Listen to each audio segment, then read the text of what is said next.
Irmãos amados, nós vamos abrir a palavra de Deus na carta do apóstolo Paulo aos Efésios, capítulo 3, versos 14 a 21. Efésios capítulo 3, versos 14 a 21. Este é o registro da segunda oração do apóstolo Paulo, inserida nesta epístola, nesta carta. E Paulo ora assim: por esta causa me ponho de joelhos diante do Pai, de quem toma o nome toda a família, tanto no céu como sobre a terra, para que, segundo a riqueza da sua glória, vos conceda que sejais fortalecidos com poder, mediante o Espírito, o seu Espírito, no homem interior.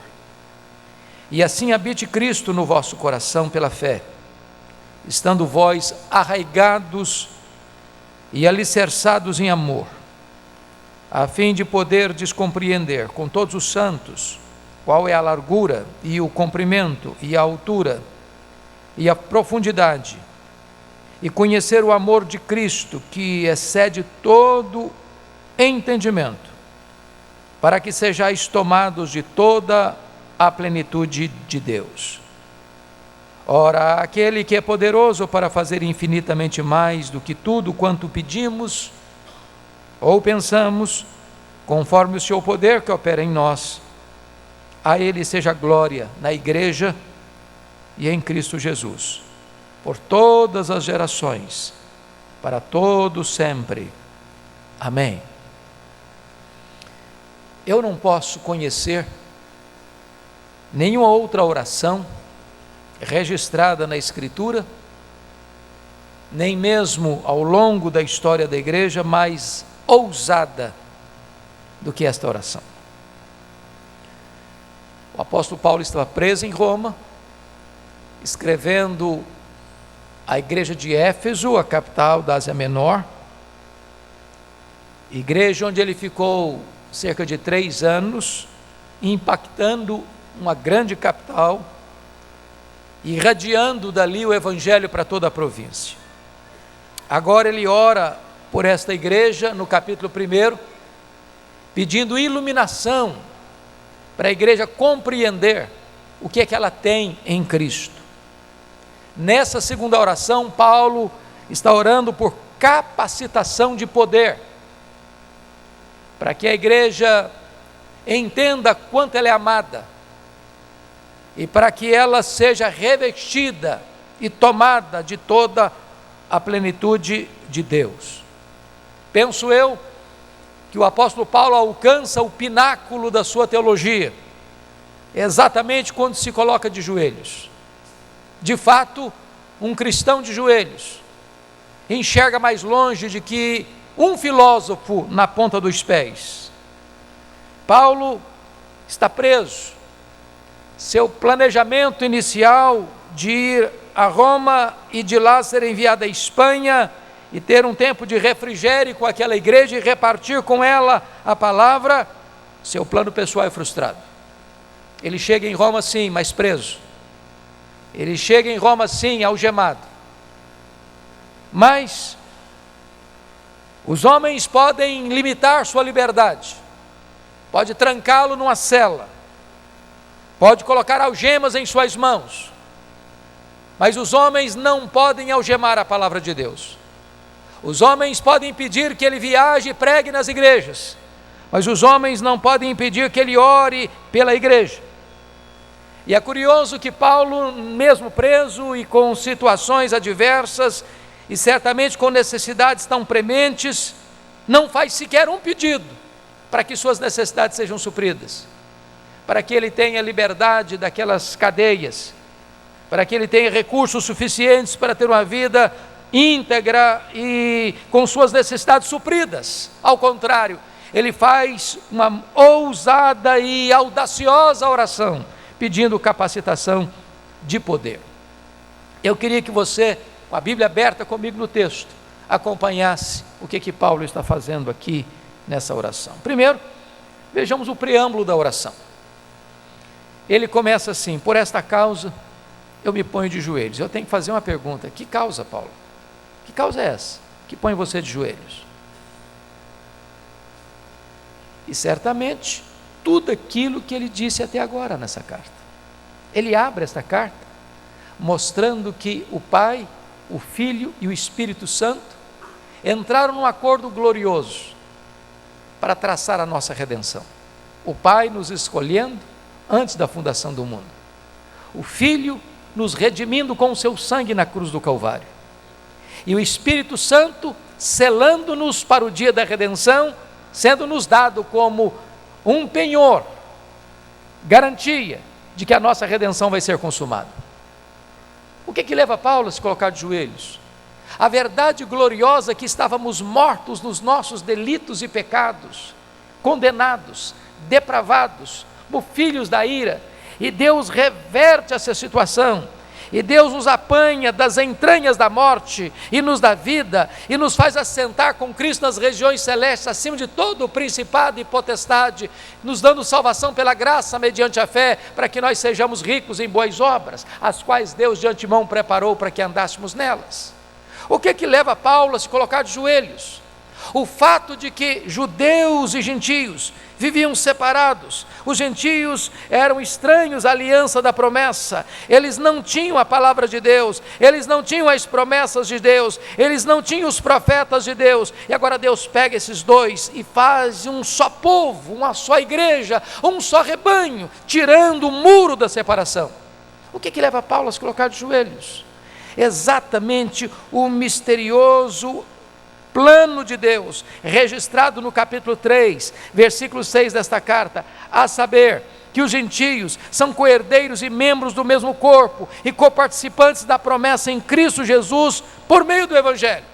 Todas essas verdades levam Paulo a orar diante do Pai de joelhos. Um judeu não orava via de regra de joelhos, o judeu orava de pé, com as mãos levantadas. Quando um judeu se colocava de joelhos, era por um momento muito solene. Foi isso que levou Paulo a orar lá na praia, se despedindo dos presbíteros de Éfeso. Foi isso que levou o mártir Estevão a orar de joelhos e ver o Senhor Jesus de pé para recebê-lo na glória. Foi isso que levou o próprio Senhor Jesus a orar de joelhos no Getsêmani. E Paulo agora está orando de joelhos, rogando a Deus capacitação de poder para aquela igreja. Então, amados, Paulo está me ensinando uma coisa: os homens podem nos impedir de muitas coisas, mas os homens não podem nos impedir de orar.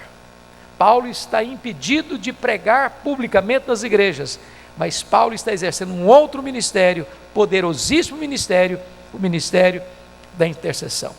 Quando você ora, você conecta o altar da terra com o trono do céu.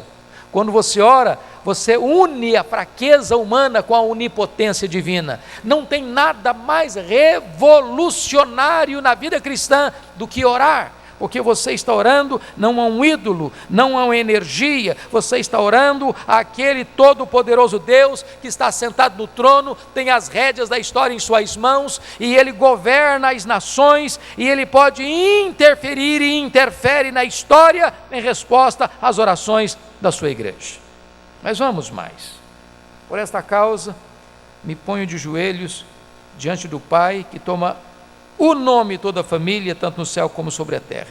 Note que quando ele ora ao Pai. E Pai é uma palavra que significa acesso, confiança, ousadia. Paulo está orando àquele que ele chama de Pai. E ele vai nos informar que esse Pai, toda a família, no céu e na terra, toma o nome desse Pai. O que ele está querendo dizer? Existe uma única igreja. A igreja que está no céu e a igreja que está na terra. A igreja triunfante e a igreja militante. Só tem essa igreja. E você percebe que o Pai é o Pai da igreja que está lá, é o Pai da igreja que está aqui. É o Pai da igreja que já foi para a glória e é o Pai da igreja que está indo para a glória. Não há qualquer outra referência para a igreja a não ser esse Pai. Ele é o nosso Pai, Ele é a nossa identidade, Ele é a nossa referência, dele procede toda a ideia de paternidade. E a este Deus que Paulo está orando. Este é o preâmbulo da sua oração. Ele está falando com confiança, com ousadia, com liberdade, com pleno acesso. Agora notem que antes de começar o pedido, ele vai mostrar a sua audácia no pedido. Confira comigo, por gentileza, o versículo 16. Para que segundo a riqueza da sua glória, vos conceda que sejais fortalecidos com poder, mediante o seu Espírito no homem interior. Pense comigo nessa expressão, para que segundo a riqueza da sua glória. Irmãos amados, o que é glória? Qual é o conceito de glória? Nós estudamos sobre os atributos de Deus. Atributo é uma qualidade, é um predicado. Deus tem atributos que Ele reparte conosco. Por exemplo, Deus é amor, e Ele nos ordena amar uns aos outros. Deus é santo, e Deus nos ordena, sede santos, como eu sou santo. Deus é misericordioso, e Ele nos manda a exercer misericórdia. Deus é verdadeiro, e Ele nos ensina a sermos também verdadeiros. Mas há outros atributos de Deus, que Deus não comunica a nós, só Deus os tem. E nunca nós teremos, nem mesmo na glória. São atributos específicos e exclusivos de Deus. Por exemplo, Deus é autoexistente, só Deus é autoexistente. Deus é infinito, só Deus é infinito. Deus é imenso, só Deus é imenso.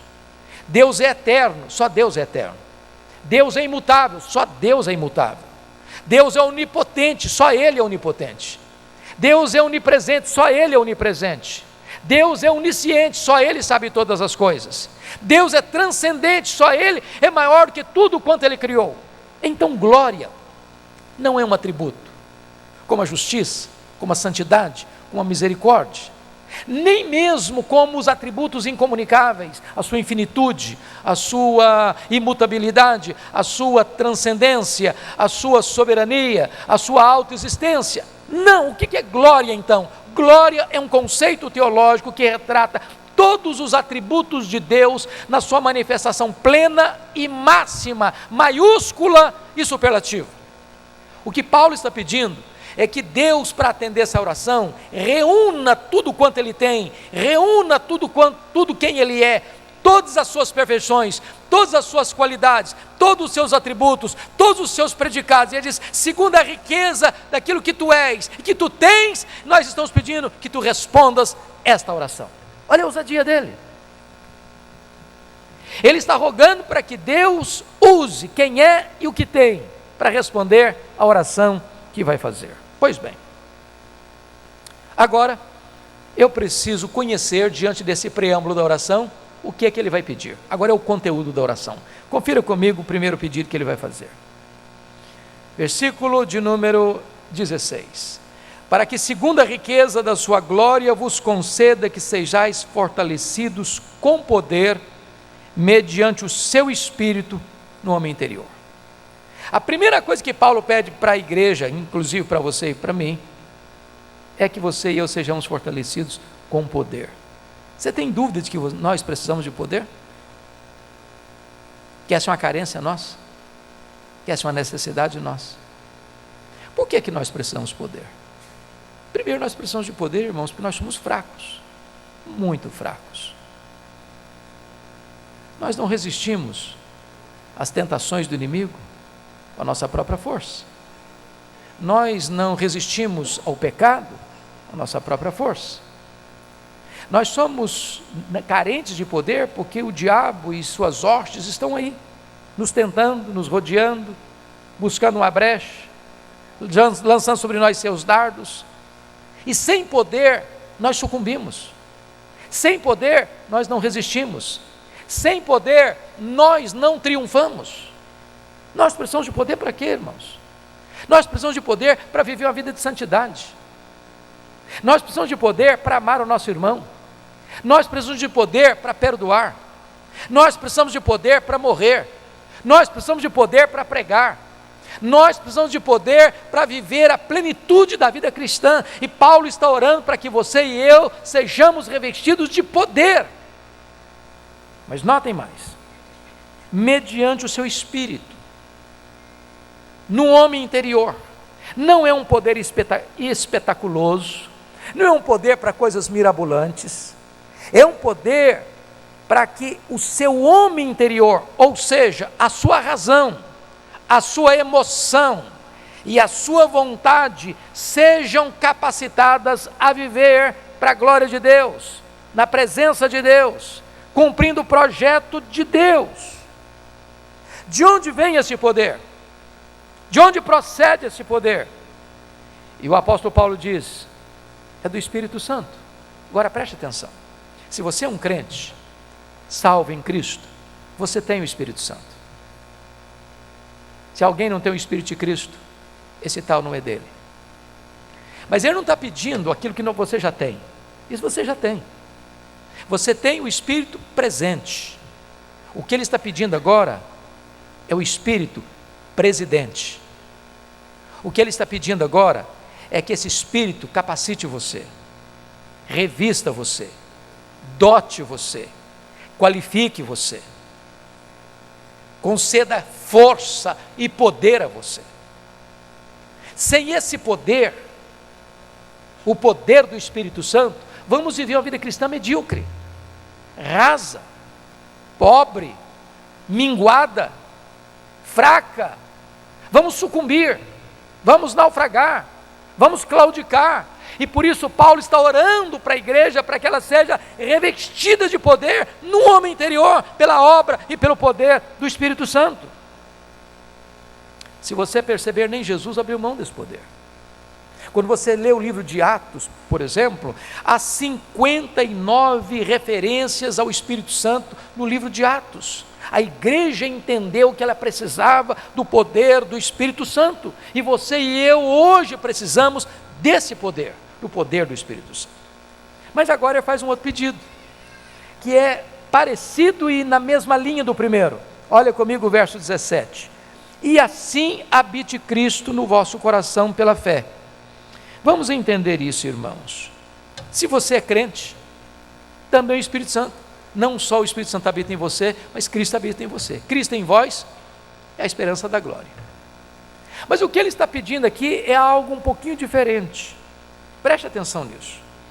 A palavra que está escrita aqui, habite, é uma palavra estratégica. Havia duas palavras no grego para definir habitar.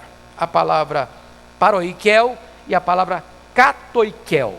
Paroikel é o habitar do turista. Você vai para uma cidade, se hospeda num hotel, você fica naquele hotel, você paga aquele quarto, você durante uma noite, ou 2 noites, uma semana, um mês, você mora ali naquele quarto, mas aquele quarto não é seu, você pagou um aluguel para ficar ali um dia, uma semana, você não pode mudar aquele quarto, você não pode fazer reforma naquele quarto, você não pode mudar a estrutura daquele quarto, ele não é seu, você está ali de passagem.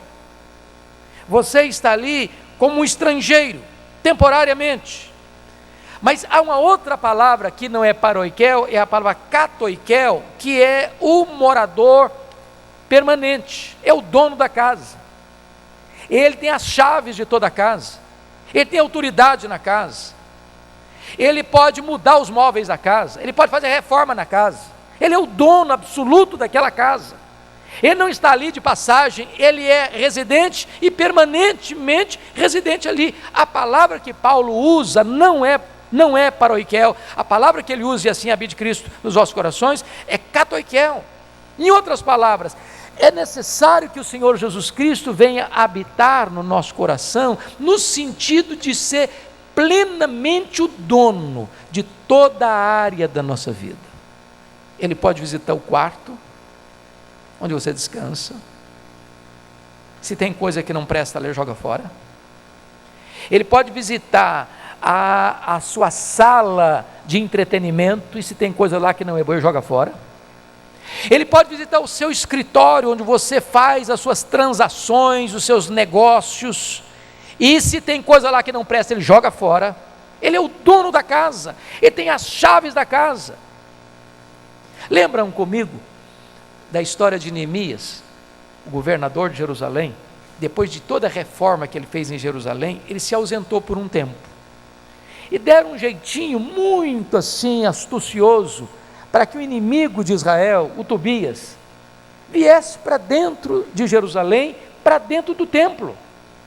Quando Neemias volta, os móveis de Tobias estão dentro da casa de Deus. O que ele faz? Pega os móveis, joga a janela fora, joga fora. Sabe, irmãos, quando o texto está dizendo que Cristo habita no vosso coração, é hora de você parar e perguntar: o que é que tem na minha vida, nos cômodos da minha vida, nos departamentos do meu coração, que Jesus precisa chegar e fazer uma faxina, fazer uma limpeza, talvez mudar as coisas de lugar, mudar as prioridades, entrar lá e dizer: isso aqui não combina com a minha presença nessa casa, isso aqui não é adequado estar aqui, isso aqui não serve para mim. A palavra katoikel tem um outro significado no grego, significa você sentir-se bem, sentir-se à vontade, de você estar numa casa e não estar constrangido, você está lá e o ambiente é propício para você estar ali confortavelmente. A pergunta agora é essa: você e eu precisamos de poder, porque só com o poder do Espírito Santo, Jesus Cristo vai entrar na nossa vida, vai entrar na nossa história, vai entrar no nosso coração, vai entrar na nossa casa, vai entrar na nossa família e ter total liberdade e poder para fazer as mudanças que precisam ser feitas. Paulo vai fazer um terceiro pedido. Confira comigo o versículo 17. E assim habite Cristo no vosso coração pela fé, estando vós arraigados e alicerçados em amor. Notem que ele usa duas figuras aqui: a figura de uma árvore e a figura de um prédio. Primeiro você precisa estar arraigado. Arraigado fala de raiz, e alicerçado fala de alicerce. O que ele está dizendo é que uma árvore frondosa só fica de pé porque ela tem raiz profunda. Um prédio só fica de pé porque ele tem um alicerce sólido. Você precisa de poder e Cristo precisa ter as chaves da sua vida para você estar firme no amor. Amor. Irmãos amados, nós temos até, o presbítero Ulisses e eu, tratando da nossa sala de escola dominical, nos últimos domingos, sobre a questão da maturidade cristã. Às vezes a gente pensa que um crente maduro é um crente que conhece muito, e é muito bom que um crente conheça mesmo, e um dos elementos da maturidade cristã é o conhecimento. Porém, o que determina a maturidade de um cristão é muito mais que conhecimento, é o amor. Exatamente, é o amor. Você, se só tem conhecimento, conhecimento incha, traz soberba, traz altivez espiritual. Você é um crente maduro quando você pega o conhecimento que você tem e desenvolve isso em relacionamentos saudáveis, quando você ama. E você precisa ter um amor não superficial, não um amor raso, não amor sentimental, não amor que evapora com as crises e dificuldades da vida, mas um amor tão profundo como as raízes de uma árvore frondosa, um amor tão sólido como os fundamentos de um prédio. Que vem o vendaval, vem as crises, vem os problemas, vem as dificuldades da vida, e esse amor não se torna vulnerável.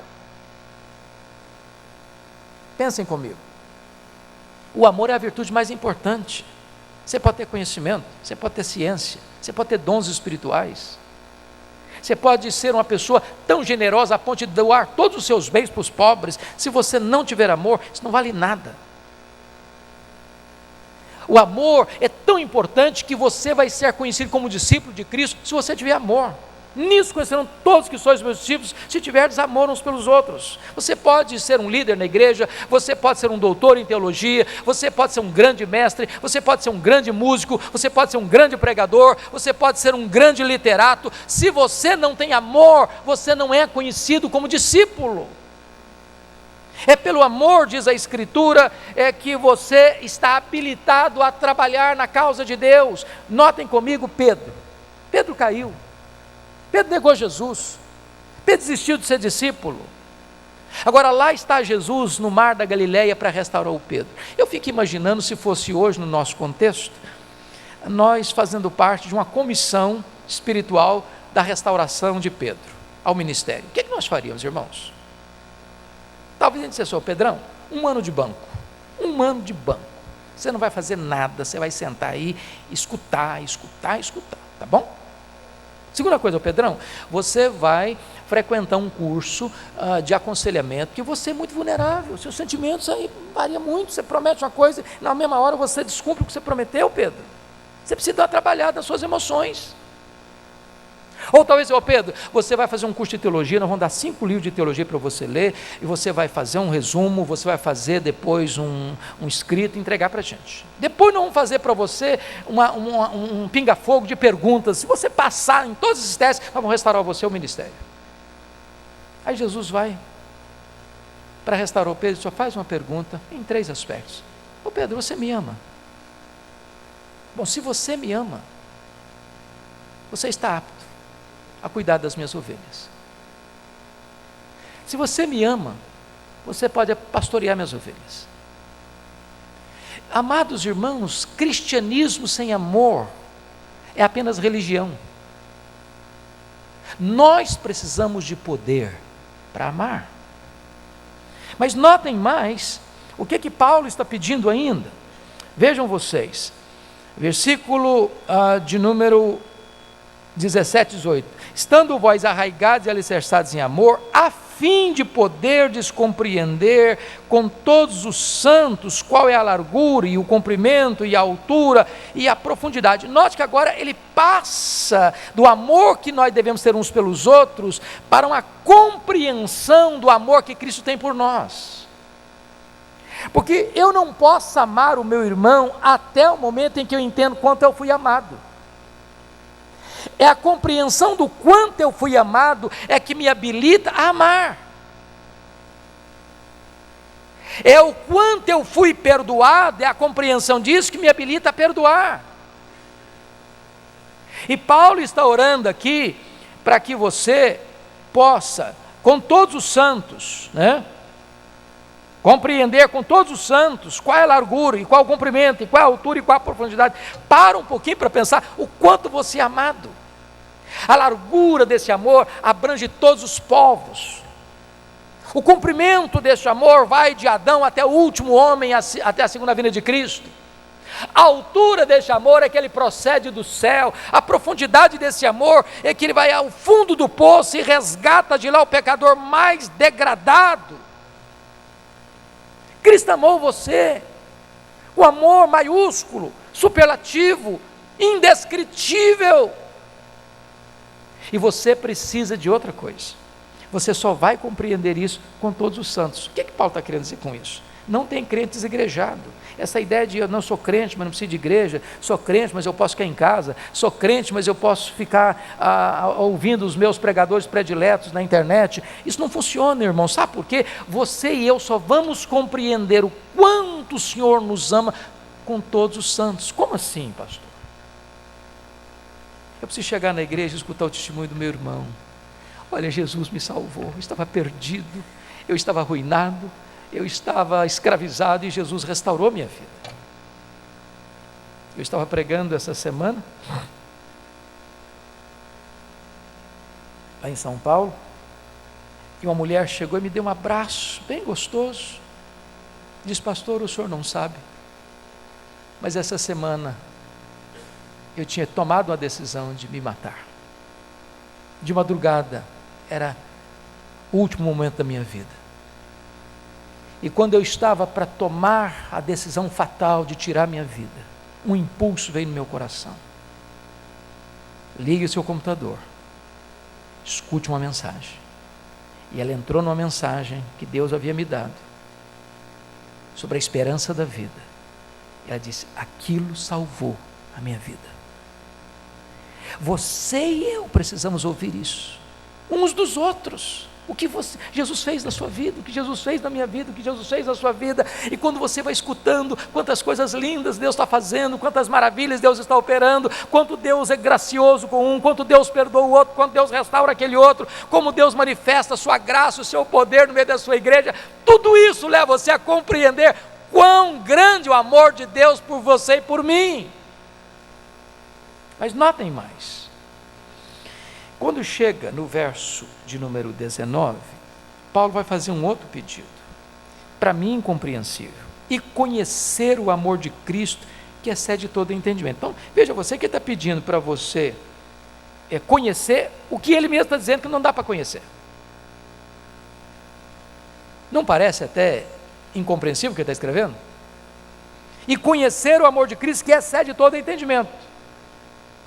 Então, pense numa pessoa culta, pense numa pessoa inteligente, pense numa pessoa com capacidade de reflexão, pense numa pessoa com capacidade de debulhar um assunto complexo. Pois já está dizendo o seguinte: pense, reflita, medite, estude sobre o amor de Cristo, e você nunca vai esgotar esse assunto. Agora notem, tem dois verbos aqui que vale a pena entender. No verso 18, ele fala de compreender com todos os santos as dimensões do amor de Cristo, mas no verso 19 ele fala em conhecer o amor de Cristo. No verso 18 a palavra compreender é uma compreensão intelectual, mas no verso 19 a palavra conhecer não tem essa dimensão, é conhecer experimentalmente.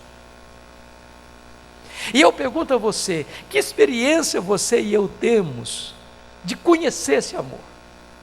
De sentir uma chuvarada desse amor no coração, de sentir um derramar desse amor no coração, de você ser tomado por um sentimento gostoso, glorioso, bendito, onde você sente o amor de Deus entrando dentro de você, e você sendo tomado por uma experiência gloriosa e bendita, como tantos homens do passado experimentaram. Paulo está orando para que você e eu tenhamos esta experiência gloriosa, gloriosa. Agora, amados, eu preciso admitir que Paulo vai como que numa escada, subindo a cada pedido que faz a um degrau mais elevado, e chega, no meu modo de entender, ao pedido mais ousado que alguém pode fazer a Deus, em toda a Bíblia e em toda a história. Olha o que ele pede no verso 19: para que sejais tomados de toda a plenitude de Deus. O que é curioso, que em Efésios, Paulo orou no capítulo 1, e lá no versículo de número 23, ele diz que Jesus Cristo é a plenitude daquele que a tudo enche em todas as coisas. Ele, Jesus, está na igreja plenamente, a segunda pessoa da Trindade. Quando chega no capítulo 3, ele ora para que a igreja seja cheia da primeira pessoa da Trindade, do Deus Pai. Quando chega no capítulo 5, 18, ele ora para que a igreja seja cheia da terceira pessoa da Trindade. Em outras palavras, a igreja precisa ser cheia do Pai, do Filho e do Espírito Santo. E eu penso que o que Paulo pede aqui está para além da minha compreensão e da sua também. Eu explico: para que sejais tomados não de Deus, para que sejais tomados não da plenitude de Deus, mas para que sejais tomados de toda a plenitude de Deus. Dissemos agora há pouco que Deus tem atributos que só Ele tem, e um desses atributos é transcendência. O que significa isso? Significa que Ele, Deus, é maior do que tudo quanto existe. Pergunte: qual é o tamanho daquilo que existe?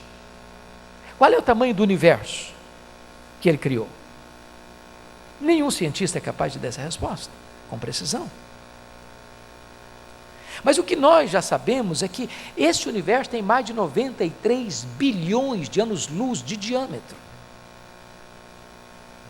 Se você voasse a velocidade da luz, 300 mil quilômetros por segundo, nessa velocidade você demoraria mais de 93 bilhões de anos para ir de um lado ao outro. Agora, Paulo está orando para que você e eu sejamos tomados de toda a plenitude de Deus.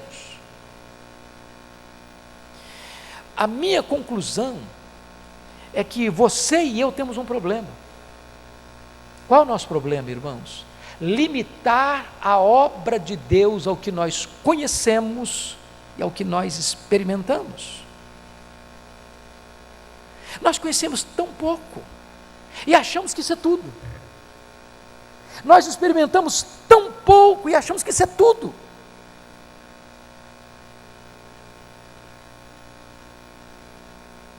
Oh, amados irmãos, o que Paulo está nos ensinando é que Deus tem mais para nós, mas muito mais para nós. O que Paulo está nos ensinando é que nós não deveríamos nos acomodar a uma vida rasa e pensar, bom, isso é tudo, é ir para a igreja domingo, de vez em quando até numa sala de escola bíblica dominical. Se eu for muito tenaz na minha fé, eu vou num culto de quarta-feira, numa vigília talvez uma vez por ano, quem sabe um dia, tenha coragem de ir. Ser crente é isso, ler uma Bíblia de vez em quando, fazer uma oraçãozinha na hora da refeição, entregar meu dízimo, é isso é ser crente. E a gente vive como um mendigo em cima de um tesouro inesgotável. E Paulo está orando para que você e eu sejamos tomados de toda a plenitude de Deus, para que Deus tome conta de cada canto da sua vida, de cada célula do seu corpo, de cada pensamento da sua mente, de cada palavra da sua boca, de cada desejo do seu coração, de cada ação da sua vida, para que Ele preencha tudo na sua vida e você reflita Deus. Eu não sei se tem como pedir mais do que isso. O que me choca e me deixa perplexo é a conclusão de Paulo, no verso de número 20. Você pode ler o verso 20 comigo em voz alta? Vamos lá? Ora, aquele que é poderoso para fazer infinitamente mais do que tudo quanto pedimos ou pensamos, conforme o seu poder que opera em nós. Então vamos entender uma coisa. Você ser tomado de Deus. Você sabe o que é vida eterna? Vamos pensar comigo. O que é vida eterna? Quem sabe de cor, com segurança? João 17:3. E a vida eterna é esta: conhecer a Deus e a Jesus Cristo, a quem enviaste. Sabe o que significa isso? Conhecer a Deus é a essência da salvação. Agora, sabe o que você e eu vamos fazer no céu? Conhecer a Deus. Depois que você e eu estivermos lá no céu 1 bilhão de anos, isso não tem nada a ver com a eternidade, porque a eternidade não é tempo. Se você tirar 1 bilhão de anos da eternidade, fica a eternidade inteira. Depois de 1 bilhão de anos na eternidade, sabe o que você e eu vamos estar fazendo lá? Conhecendo a Deus. Nunca haverá um momento, se é que tem momento na eternidade, onde você possa dizer, eu conheço tudo, não tem mais nada para conhecer, a partir de agora é rotina. Nunca, nunca. O que Paulo está orando é para que você e eu já agora tenhamos essa gloriosa experiência de sermos tomados de toda a plenitude de Deus, de conhecer o amor de Cristo, disso empolgar nossa alma, disso criar brilho nos nossos olhos, disso inflamar o nosso coração, de ser o vetor da nossa vida. E aí ele termina de fazer um pedido tão audacioso desse e entra com o versículo 20, porque o versículo 20 eu tenho escutado muitas vezes, você vai fazer um pedido, a unha está encravada, está doendo, aí você vai, irmão, fica tranquilo, Deus, o Senhor é infinitamente poderoso para fazer muito mais, Deus é poderoso para fazer infinitamente mais, calma. Aí eu estou precisando passar no vestibular, eu estou precisando de, o rapaz está querendo casar, então Senhor, vamos abrir a porta aí. Aí, não, irmão, fica tranquilo, Deus é poderoso para fazer infinitamente mais. Aí você está com uma dor de barriga, o Senhor é poderoso para fazer infinitamente mais, e é mesmo. Agora, o que Paulo está fazendo, ele está fazendo o pedido mais ousado da humanidade. E ele diz assim: ora, aquele que é poderoso para fazer infinitamente mais. Paulo, mas você já pediu o máximo, o superlativo, não tem como pedir mais. E ainda assim é nesse contexto que ele insere: ora, aquele que é poderoso para fazer infinitamente mais. Ouse pedir coisas grandes para Deus, ouse fazer pedidos ousados para Deus, ouse orar como Paulo orou. Bom, depois que ele falou da capacidade de Deus responder, só tem uma coisa a fazer agora, é a doxologia. Confira comigo o versículo 21, vamos ler juntos? A Ele seja a glória, na igreja e em Cristo Jesus, por todas as gerações, para todos sempre. Amém. A glória dele tem que estar aqui, viu, gente? Na minha vida, na sua vida, nesta igreja.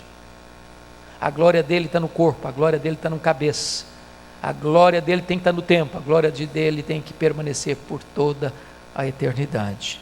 Há uma oração dessa, eu preciso dizer amém.